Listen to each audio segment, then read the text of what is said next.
Hello everyone, welcome to tonight's free community webinar, PTSD and National Community Priority. My name is Tracy Duncan, and on behalf of the team at Fearless, thank you so much for joining us. While everyone is logging in and getting settled, and before I hand over to David, who will be introducing tonight's discussion, just some general housekeeping and announcements. As always in our webinars, we welcome any questions you may have. Please comment in the Q&A section, and we hope to have some time at the end of the session to answer these. We will also be recording this webinar, and a link will be sent to all registered attendees in the coming days. So if you're unable to attend this event live or need to duck off early, you are still able to view the recording at your own convenience. Fearless is a charity run by volunteers. We're always grateful to receive donations, no matter how small, to continue the work we do. Our vision is to restore control to people living with post-traumatic stress. Donations can be made via our website, www.fearless.org.au. You can also stay connected with Fearless socially on Facebook, Instagram, Twitter, and LinkedIn. We provide updates on any upcoming webinars and events on these pages, so please be sure to follow us. So I think we're now ready to get started. So good evening, David. I'll now hand over to you.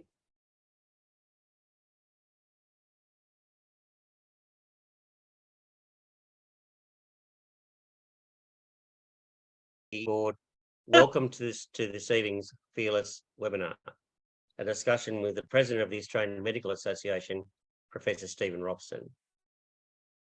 I'm David Templeman, and I'm a member of the Fearless board. May I acknowledge the traditional owners of all the lands that we're meeting on this evening and pay our respects to elders past, present and emerging. And in doing so, we acknowledge their continuing leadership and guidance of the lands and waterways and environment that we all enjoy on a daily basis. Tonight's webinar, titled Post-Traumatic Stress Disorder, a National Community Priority, is a sharing of perspectives from Professor Robson, both personally and as a doctor, and now also from a position of significant national leadership for the Australian medical community. In welcoming Steve tonight, I have to say right up front that I have had a long association and friendship with Steve through mutual interests in emergency management practice and public health priorities. Steve is a celebrated obstetrician in Canberra, where every woman wants him to deliver their baby. Steve was appointed as the president of the AMA last August. He has previously held appointments of the president of the Royal Australian New Zealand College of Obstetricians and Gynecologists, including the Canberra chapter of the AMA. This evening, Steve will speak for around 25 minutes, following which we'll have a Q&A session, and which I will manage, and people can put that Q&A in the respective Q&A box below your screen. And at the end of the Q&A session, I'll ask our chair of the Fearless board, Barrie, to say a few words. So thank you very much for being here. And I will field the questions as they come in, and they'll be fielded in the general discussion in Q&A. So thanks very much, Steve, and over to you. Thank you. Yeah, thank you very, very much, David and Chris and Tracy.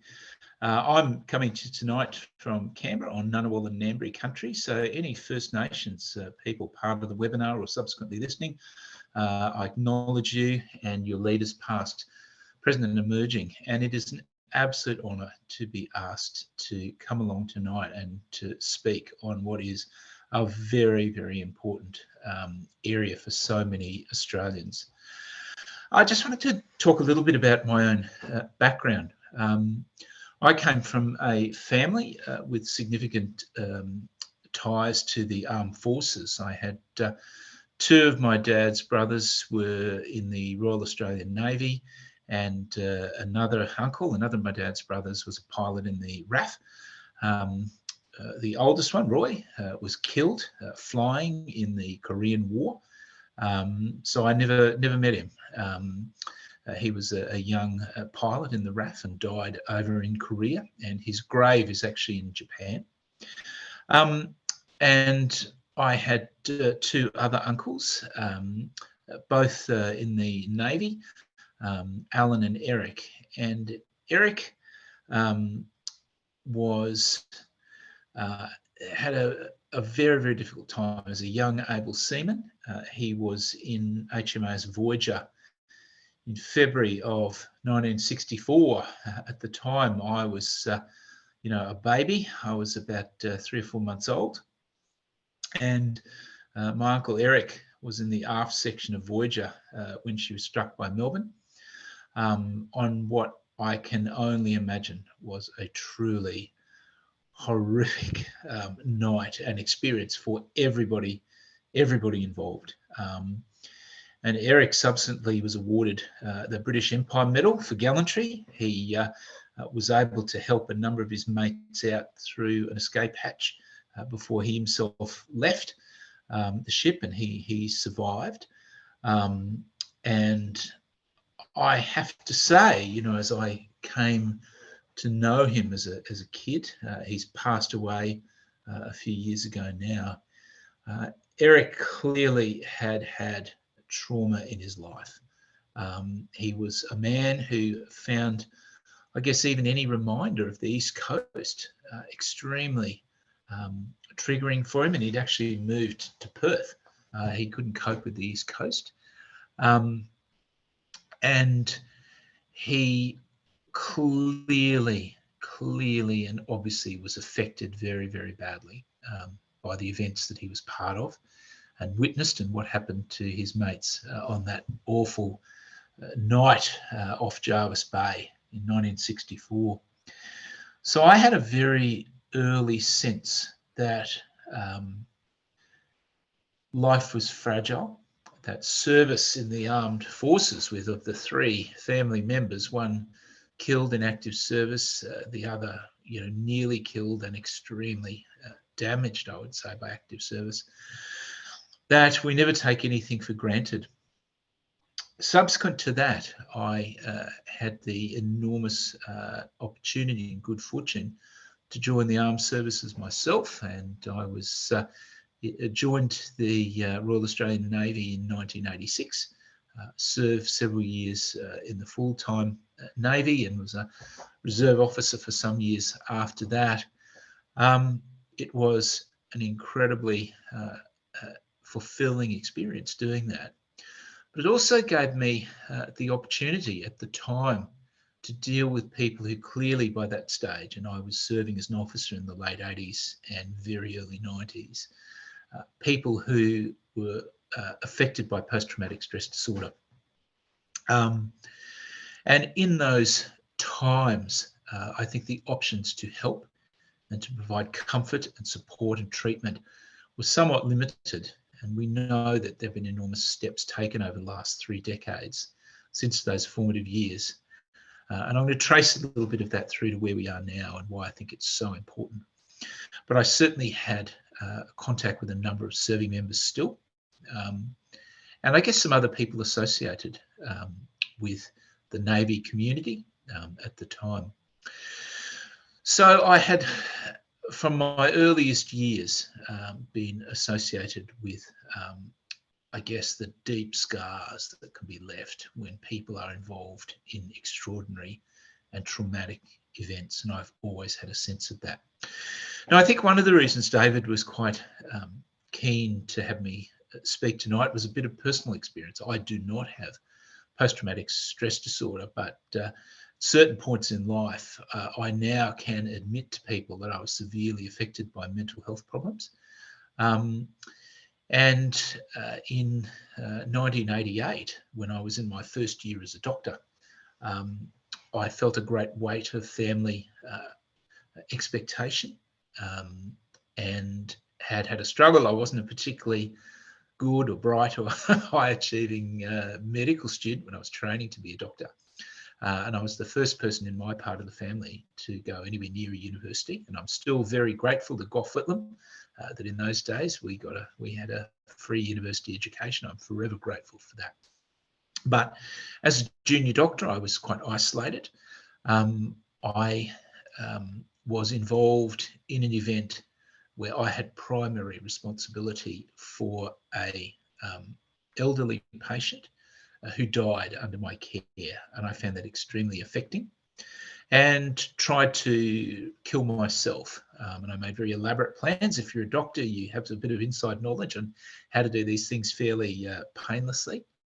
And the only reason that I wasn't successful, the only reason I'm here today, is that one of my colleagues interrupted things. I was sort of, I won't tell you what I was doing because I don't want to give anyone ideas, but I was in the middle of things, and one of my colleagues knocked on the door of the small hospital accommodation that I was in, right in the middle of everything, and interrupted things. And I hid some of the paraphernalia I had around to help me kill myself, and we had a bit of a sort of weird chat, I guess, but it was just enough of a circuit breaker that I didn't go ahead. And I faced significant battles after that, and I'll go into that in a second. But for 30 years, I was ashamed and embarrassed and humiliated that I'd felt that way and reacted that way. And I did not tell anybody. I didn't want to tell my family. I didn't want to tell my friends. I kept it inside that I'd reached this incredible point of low mental state that I was really very much going to kill myself that night.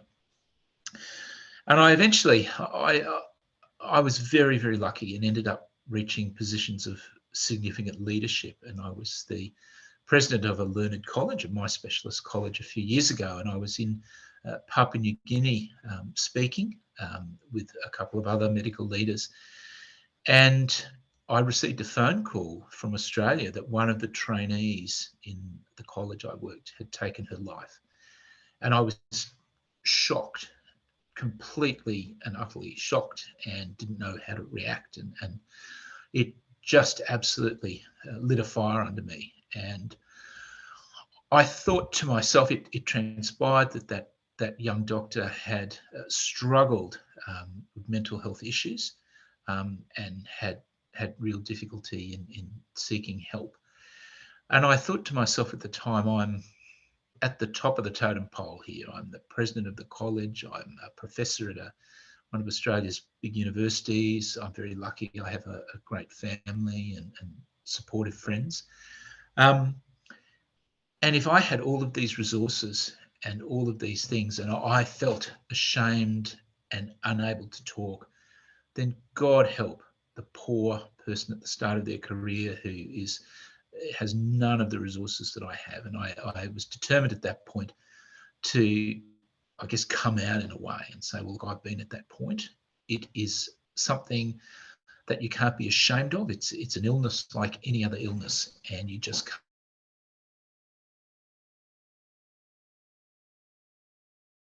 of it. You need to seek. And so I thought that would be it. But I think it struck a chord with people literally around the world. And the story was in newspapers, top professor comes out and says he tried to kill himself as junior doctor. It just hit a chord not only with doctors, with lawyers, other various professions. And I had, for years afterwards, people saying, I have felt like this. I was like you. I was ashamed and embarrassed and didn't want to admit it. And thank you for giving me permission. So I think a big part of the reason tonight that David was here was that I have a sense of, well, not with PTSD, with what it can be like to live with something that catastrophically affects you and not feeling control of anything and embarrassed that you're feeling this way and so on. Anyway, it turned out that when my story went out, a lot of the junior doctors I worked with at the time contacted me and said there was no accident that you were interrupted that night. We knew that you were not well, and we were very worried that night. And I hadn't realised for 30 years, I just thought it was all something I'd bottled up, but the others knew I wasn't well. And one of my colleagues, Kate Tree, who's now a GP up near the Gold Coast, wrote this incredible article. And she said, we're so embarrassed that for 30 years you thought that none of us knew or cared. And it was a real moment of revelation that often people around you do know that there is something not right, but they don't know what to do either. So I think a lot of my experience probably has strong parallels, and I've made it my business since that time I wrote my article a few years ago now. I'm now had the great fortune to be elected president of the Australian Medical Association. I've made it my business to say that we need to treat mental health as we do any other illness. It is not something to be ashamed of or embarrassed about or not to seek help for. And similarly to my colleagues, that if you think somebody around you is not well, suffering, then you need to help and reach out. So I guess my key message is that a lot of people will experience this. So where are we at now? Well, as I said, I'm not a GP. I'm deliver babies and get women pregnant and operate on things. But I have a very keen sense, having spent time with my own family, with my time in the armed services, and subsequently just as a doctor. I certainly in Canberra have had patients whose husbands and partners have been affected by post-traumatic stress disorder. And I understand what a massive, massive issue it can be for a relationship and for a family. And I get that. And when a partner, for example, is wanting to start a family or have a baby, and there is such distress as a partner with post-traumatic stress disorder, and certainly some women themselves I've treated have had post-traumatic stress disorder, I recognise the massive disruption that it has on people's lives. So a few, I guess, points from my perspective for all of you tonight is that I think there has been an enormous increase in the interest in the medical profession and psychologists and other groups in the seriousness of the condition. And we've gone a long way from the decades ago where it just wasn't talked about. And it's really interesting in preparation for tonight to think again about my uncle Eric and his experience in Voyager that night in 1964. I went back and read some more stuff just over the weekend. And one of the things that came through in the writings and experiences of survivors of that night was that at the time it happened, there was little support. And I read one gentleman was just told by his superiors, well, look, just if you can't sleep, just drink, go and drink of a night, you'll go off to sleep. It's extraordinary how we've come a long way, but we're not there yet. So we know that post-traumatic stress disorder is common, much commoner than we think. I think it's clear that a lot of people suffer from it, and we know that it's very common in people who have had active service in the armed forces, first responders, emergency services, and so on, as well as other civilian members of the community. But a lot of people have experiences, have the feelings that you get with post-traumatic stress disorder, don't understand what's happening to them. Their families don't understand what's happening to them, and they don't know how to go about seeking help, getting this sorted out. Often just people have real troubles connecting across their lives in relationships and work, in the enjoyment of life that people want to get. And it can be a massive burden on people. So I guess from my own experience, it's important that the families, friends, partners of people who are affected understand what it's all about, understand that help is available. I think the medical profession probably don't understand just how common post-traumatic stress disorder is. And we know the classic sign is that people may go to their GP, for example, often with symptoms that just seem inexplicable and have no real, basis, that are very difficult for GPs or other health professionals to get to the bottom of. And I think it's beholden upon our profession to put two and two together sometimes and say, I heard that you were in the army and you served so-and-so. Is there any possibility that events may have triggered this condition in you? So I think as doctors, we must be alert to this. I think it's much more common than most people recognise, and it presents in ways that do not stamp across themselves, I have post-traumatic stress disorder. In fact, it can present in ways that the last thing, in a sense, you think about is that. But I think recognising the importance of the condition, the fact that it has the, I guess, the potential to affect lives so profoundly, and I saw this in my own uncle over so many years, that it's in fact taking people away from the community. So if you even ignore the compassionate response that people like me have to someone who is suffering and someone who needs help and treatment, even if you take all of that out of the equation, it just doesn't make any sense to me to have so many people not having lives that could be as productive as they are in the current environment. So I personally think that you can actually even go to the Treasury and the government and say, look, I think money invested in the diagnosis and treatment of people who are affected by this, resourcing that treatment, is actually going to open up a workforce for you. So even non-medical grounds, it makes good economic sense to have everybody at the top of their game.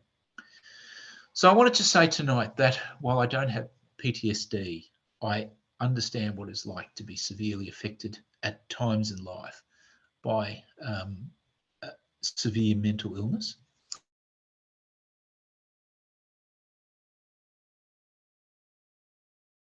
Their families, their partners, their children, their friends, how it can affect their ability to live their life effectively, whether it's work or enjoyment or whatever you're doing, your friendships. That I think it's, because it's much more common than we think, I think it's absolutely critical that awareness is raised in the medical profession, and I'm going to make that my business as president of the AMA. And I also want to take the opportunity to acknowledge the work of the Fearless Foundation. I think it's absolutely fantastic to let you know that I'm very keen to do whatever I can do to help the group. I think it's a group that's absolutely on the right track. And to say to anybody who's listening, who's affected, or whose partner or friend or family members affected, or anybody who is involved in treating and helping those people affected by PTSD, I salute you. I absolutely do, because this is not an easy thing. It is not an easy fix in many cases. It is a personal state that will play out over a long time. There's a lot of very, very promising work being done now on multiple fronts. I think people are taking this seriously. We even have from the DSM-5 this recognition of complex post-traumatic stress disorder. I think a lot of work is going into it, and the profession is taking it more and more seriously. But it's just the beginning. It's the first step, and it is only through the advocacy and hard work of groups like this, with whom I have the honour of speaking tonight, that we're going to move forward. So I want to salute everybody who's on the webinar this evening, anybody who's subsequently listening. I want to thank David and Chris for their passion for this. And I thought I would at this point sort of throw back to the team and see if we can get a bit of discussion going. Okay, thanks very much, Steve. That was fantastic. And I'll handle some of these questions. I'm not going to attribute to anyone at all, but I've a few that I want to start with, which are pretty confronting. But I think it's important from a session like this that we deal with in that sort of way, and they are sort of quite, directionally in some respects about in not only sharing your personal journey, but I mean in as far as you mentioned that the friends and the work colleagues, did they actually ever tell you? I mean, did Kate ever mention what were the signs that they noticed that you were unwell, and when this occurred? Did she ever get the chance to share with this when 30 years later she knew that you were still dealing with this issue, that you didn't know that they were actually monitoring you very closely? Well, it's really interesting, and I didn't really want the session to be about me too much, but because it's been asked, I'll pick up on that. Just on that, I think it's important that, as you said before, there are probably people on this link that may be suffering PTSD, and that's come from that sort of specific direct understanding? Yeah, no, absolutely, David. So I actually wrote my story and published it really as a way of giving permission to every other person in my profession who was struggling with these problems. If I can talk about it in public, in bloody newspapers, then I want you to feel that you have permission to talk about it too. That no matter who you are and what resources you have. Anyway, the first I knew Kate had read it was because the editor of the Medical Journal of Australia, Kate Swannell, rang me and said, "Mate, you've got to read this letter that's just come in from Kate Tree." And I said, "What are you talking about? I haven't seen Kate for 30 years. And she said, "Just read this letter." And the letter was sort of almost an apology. And I think my story probably would have faded out a little bit if Kate had not pitched in. And she wrote a letter just in the comments section and said, you know, we feel so bad. You started the year bright and cheerful and we all had a great time, but it became clear to us that you were more withdrawn. You weren't going to things, you know, a lot of things happened. You weren't seeing the funny side of things. And we knew that there was a problem. And she said, actually, on the night you tried to kill yourself, someone actually saw you nicking some drugs out of a cupboard. And we thought there's only one reason that you would use this. This is serious stuff. And they didn't know what to do. And someone went around and thought, look, we better check in what's going on here. So it's very obvious to them that there'd been a major change in my personality and what I was doing. And I think the sign, and I know this is a little bit about me and it's a different condition, but the mere fact that I made really careful plans. I was very concerned. I lived in this doctor's flat and I didn't want to leave a mess, you know, after I killed myself for the next doctor. So there was a hardware store, Mitre 10, just around the corner. So I went and bought some black plastic because it was in Queensland in the middle of, you know, sort of, it was very hot up in Rockhampton. I thought, oh, if my body kind of, you know, decomposes, just leave a real mess on the carpet. So I put some black plastic, gardening plastic down. And the fact that seems like a sensible idea to you shows just how incredibly disordered my thinking was at the time, that this seemed like a sensible solution.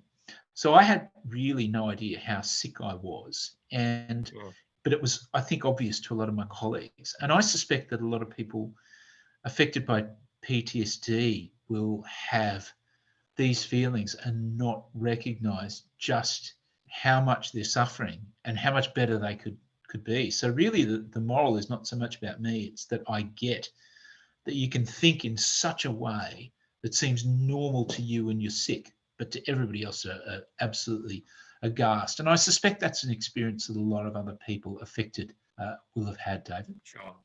Thanks, Steve. I mean, you mentioned in your talk about the limited sort of understanding by medical professionals today about PTSD, and I suppose it leads to another question about what advice that you or the AMA give to medical professionals who might be suffering PTSD or severe depression themselves. So I'd want you some views about that. Yeah, David, I think the first thing is to seek help. And if your partner or your family or your friends say, look, mate, we're worried about you. We think something's happened. We think that you're suffering in some way. Listen to them. And I think the first stop really needs to be your GP, your family doctor. Now, not every GP will be an expert on post-traumatic stress disorder, but they are pretty good at picking people who aren't well. And we know that these days, I think if people say, look, I have had a history, a service history, or I was a paramedic or something like that, and I had these dreadful experiences. I mean, the thing that comes to mind, just a couple of weekends ago, this appalling story from Wollongong, where a paramedic was just having a break at Macca's and was killed in the car park at Macca's and in front of his mate. You know, I just would imagine that, you know, so many of these sort of things have happened to so many people, these traumatic experiences, and if you're a good GP, you should be able to, I guess, put two and two together and say, wow, somebody's had these sort of risks, somebody's had these experiences, and they are now having these problems in their life, in the way they feel, or their family are picking up on things. Don't hesitate to seek help. And if in the first instance, the help isn't perhaps what you'd expect, or it's not, picked up on, don't hesitate to go back and keep going and say, look, I think there's something seriously wrong with me. I'm having these feelings, I'm having these responses and reactions, and it's really starting to affect how I live my life. This is not something that is, I can write off. This is something that is very important that I sort out for myself and for my family, my partner, and my friends, like that. So be a little bit persistent, David. But I think awareness is increasing a lot. But I think that a lot of GPs don't know how to manage it, but they certainly should know how to refer to someone who can help manage it, and someone. Although that, again, I think we all know that resources are a bit thin on the ground, and there can be some big delays and waits in accessing the sort of treatment some people need. And that might be something you'd be better to talk about than I am. Yeah, thank you. The next question, I would sort of describe it as being a little bit controversial, and it really involves having your thoughts about the culture within certain employment categories where, one can feel quite isolated or prevented from speaking up about trauma, and more importantly, how we shift that culture. And you touched on the fact that there's a lot has changed in the last 30 years, but is there more to be done to practically sort of support currently sort of people in those employment categories, to sort of, as you said before, we treat this like, any injury. No, it's no different, a broken arm or whatever. How do we actually really get that understanding across all sorts of particularly high order categories of employment? Look, I agree. From my own experience, it's a major problem in medical workplaces, and I know that there are issues in a lot of other workplaces as well. I'm not in any sense going to sort of hang it on other groups, but we know a lot of the way this is managed is highly dependent on leadership. So in medical workplaces, which I can speak with a bit of experience, often the people at the top of the totem pole are there because they can't cope with clinical work, or they're great researchers, or they're just getting older and end up in these jobs, but they don't have any specific training in how to lead and how to manage a workplace at all. And I think sorting out a toxic workplace culture, or a culture where these sorts of traumas are not taken seriously, is a massive problem. And we know that it exists in many workplaces around the country. Sorting this out can take a lot of courage, and it can be very difficult for someone, particularly those in more junior positions in workplaces, to deal with this.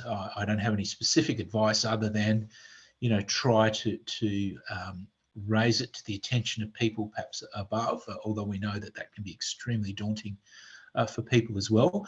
But I agree with you. I think there is a culture. I think the way to deal with that in South Australia, and we know that over the pandemic, it's been extremely stressful for a lot of junior doctors. South Australian government has embedded in law that workplaces have workplace health and safety obligations that extend beyond just, making sure that you're not going to get electrocuted or whatever, but they extend now to workplace leaders having responsibility for the social, I guess, the kind of culture in the workplace, because they see that it's just important for safety as a physical injury.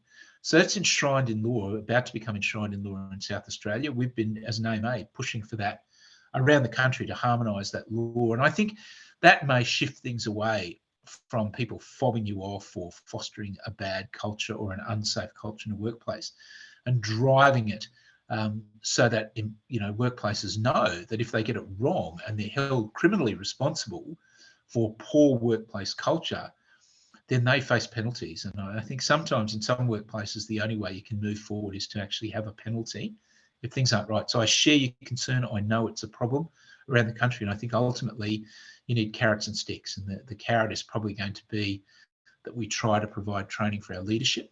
But I think the stick has to be that if you don't get it right, then your workplace carries the can and has responsibility for your safety, whether it's physical, mental, cultural, whatever. So I agree, it's a really important point. You know, well said. I mean, I also made a question also needs knowing the viewing audience, which should likely to see this in the future. It's a very important message that we saw that would help convey those sort of sentiments to all sorts of employer groups in relation to this. Can I move to one which is a little bit, controversial, but I don't know whether the AMA has a position on this as yet. But we're talking about issues about community awareness of newly legalised medication that drastically treats PTSD, and I refer to magic mushrooms and things like this, and whether you've got a perspective on that. Thanks, Steve. Look, my perspective is that we should always use treatments that the evidence tell us are effective.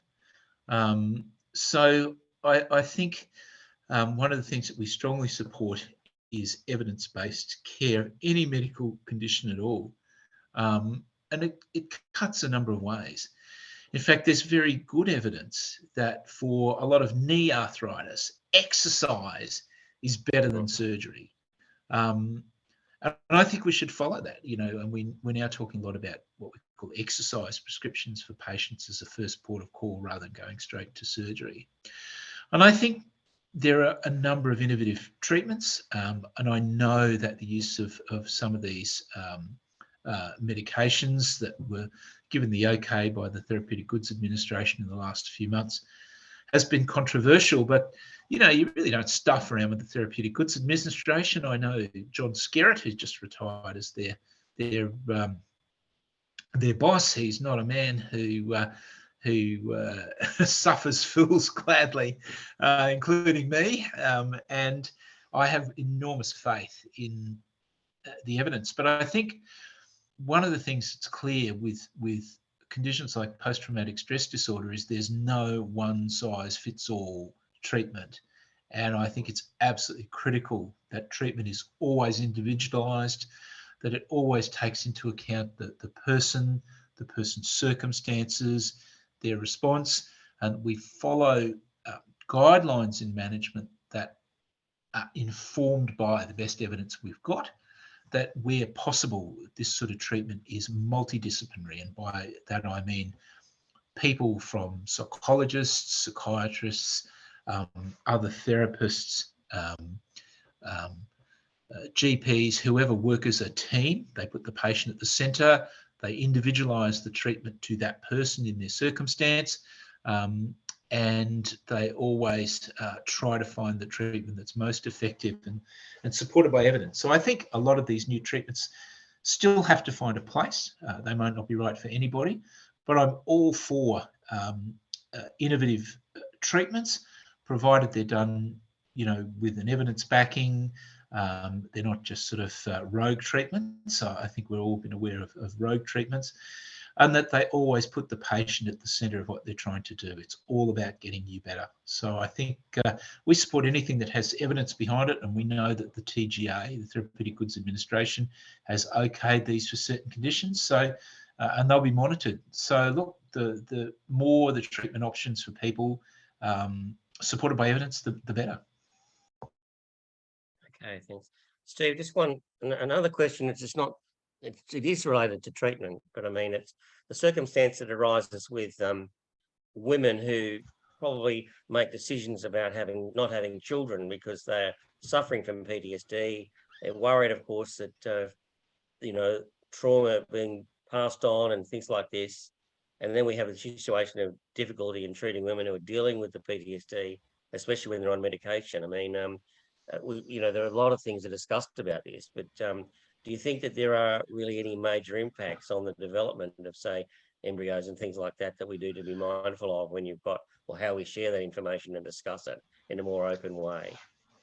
Look, David, again, it's another very, very good question. I certainly have seen this, and I've personally had patients who are in an older age group who are starting to run out of time, and they have had very bad experiences. They've developed PTSD as a result of those experiences. They've had difficulties in relationships. They've had difficulties in continuing with their service careers. For example, a lot of these things, I'm sure some people are aware, seem to play out over time, and people have these long drawn out processes where some people end up being medically discharged from services. And this person had real problems in, you don't just have a baby out of the blue. You want to be in a loving relationship with somebody. So she had difficulties in relationships, and had gone on, and suddenly she found herself at an age where it was going to be extremely difficult to have a family. And that was in itself a trauma that made everything worse for her. I guess my advice in this circumstance is to be aware that certainly young women can be affected by these things, that it's also a group who having a family can be very important to them. To seek, it's just a great idea to, I know it's easy to say, but to seek treatment and to actually go and see. So this is something I'm very involved in. I'm one of the fertility doctors in town. So I'm very aware of the difficulties and concerns and worries people have about having a family when they're affected like this. I know that people often don't, are worried about their ability to carry a pregnancy, to respond to being pregnant, to look after a baby. But there are very few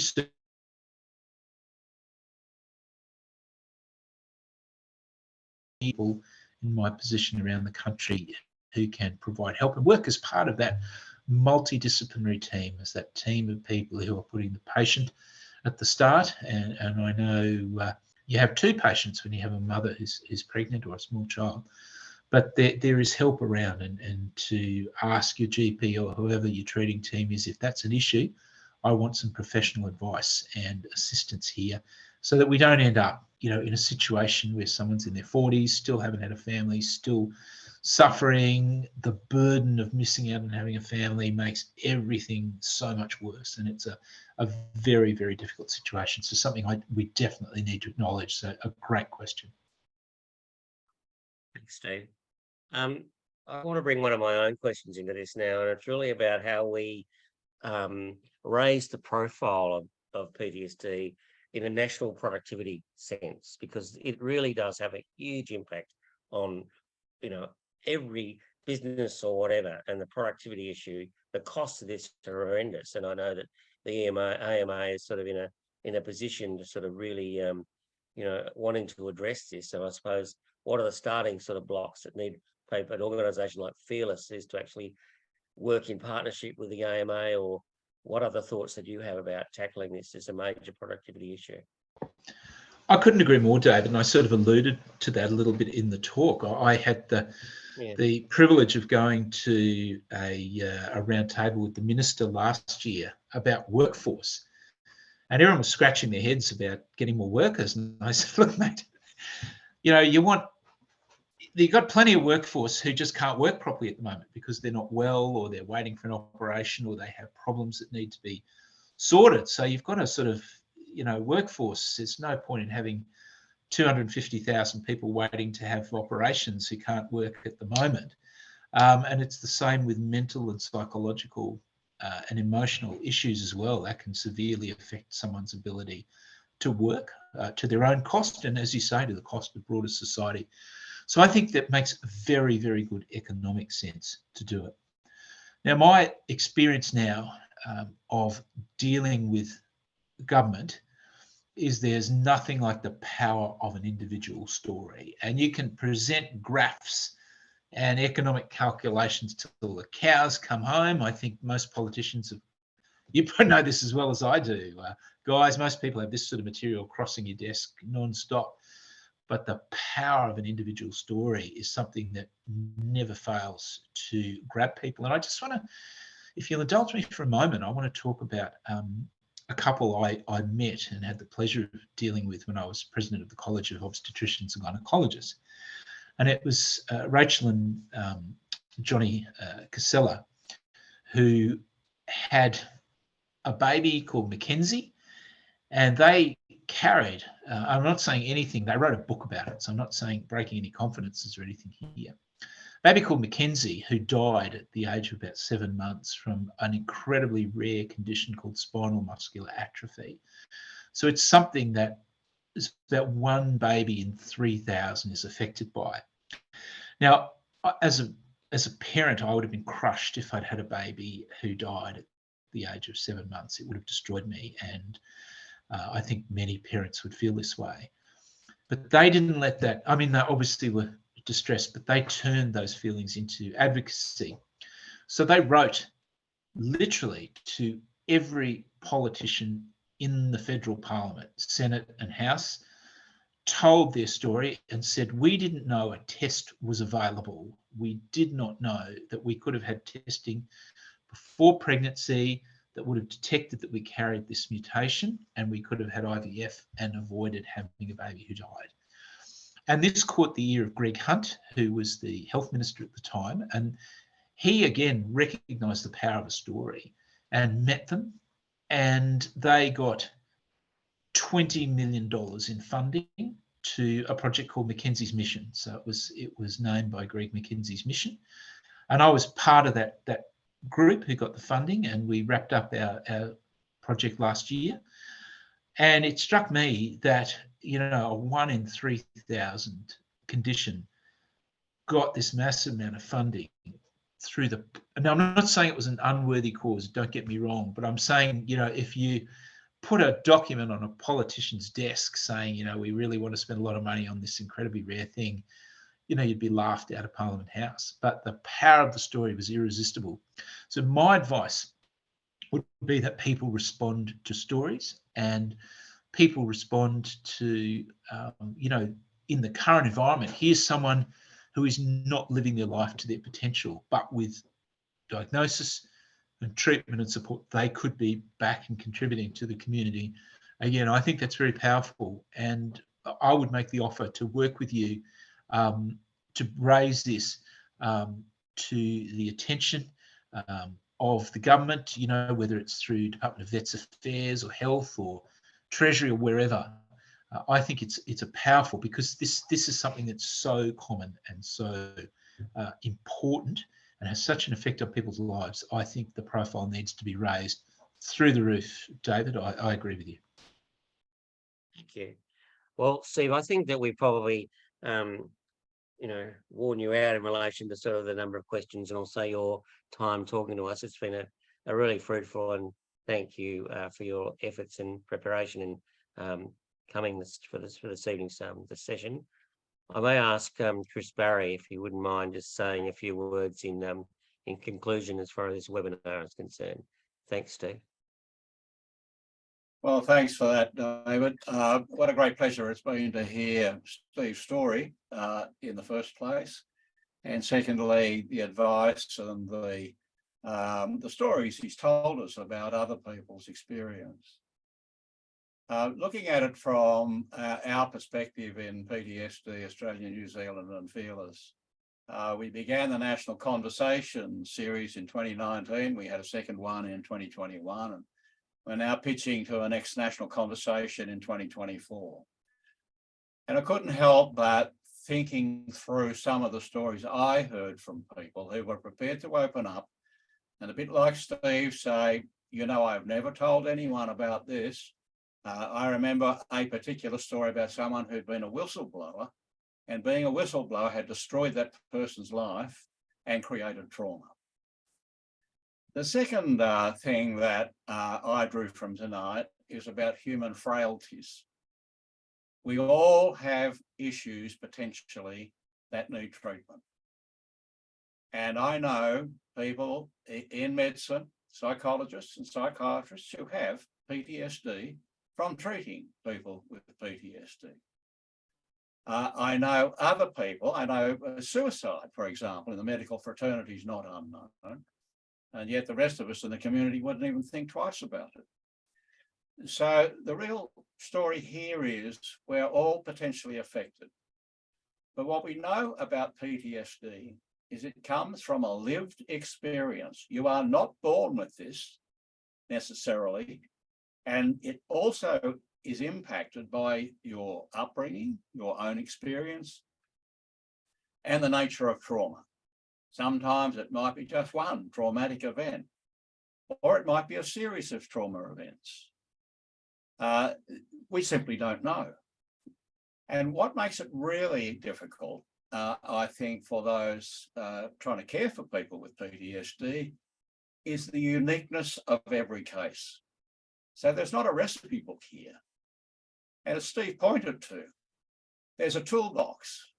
Many of us can exercise self-control. We can get out there and look at our diet and stop drinking so much and take some exercise, do some group therapies, go and do some yoga or meditation, and all those kinds of things. But look after yourself in the first instance, and then be prepared to fess up when you're not feeling good about yourself too, are remarkable places to go. And finally, when I looked at the available beds for sufferers of PTSD 6 years ago, there were months in the queue. More recently, it was a year, and now I'm being told it's 3 years. So guess what, everybody? We have a national problem here, and it's one that we're going to have to get out there and advocate for change. We need to remind our political masters that this is unacceptable. And our solution, when we looked at it in Fearless, is to move away from building Taj Mahals and focus on what we can put into communities. Imagine a community that had a Fearless Institute that was doing research and treatment dedicated to doing with people suffering and living with PTSD and what that might deliver. Imagine Australia that was well known for having the gold standard of treatment for all its community suffering from PTSD. So there's our dream. That's what we're going to head for, guys. That's why we need you all on board, and we need to be out there speaking with a very loud voice. So Steve, terrific to hear from you tonight. I'm looking forward to further conversations with the AMA and what else we can do. We are all very concerned about what our GPs may or may not know about PTSD, and we'd like to also reinforce help for people working in the mental health community, our psychologists and our psychiatrists. But thank you once again for a terrific evening. And for those that want more detail on what's coming down the turnpike, can I refer you to the first webinar of this year, which talked about exactly that theme. What is coming down the turnpike in the next few years? And as Steve said, when you look back over 2 decades, boy, have we come a long way, but we've still got a long way to go. So thank you once again, Steve, for a wonderful contribution to our series tonight.